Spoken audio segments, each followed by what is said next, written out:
Cities across China have been taking various measures to boost the employment during the annual job hunting season for graduates.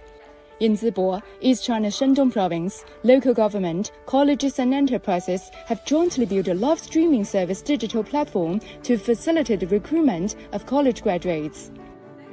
进入到直播间，把我的一些诉求，把我的专业，把我自身一些情况告诉到了主播。主播根据我的一个情况，根据我的专业和诉求，给我推荐了一些优质的企业，适合我的一些岗位。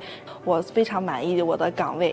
用活用好直播送岗、智慧人专市场、社区就业服务站等就业平台，以更优质的就业服务促进高质量充分就业。Since the beginning of this year, Zebo City has held 513 recruitment activities, serving more than 12,000 enterprises and providing more than 56,000 jobs for college graduate students.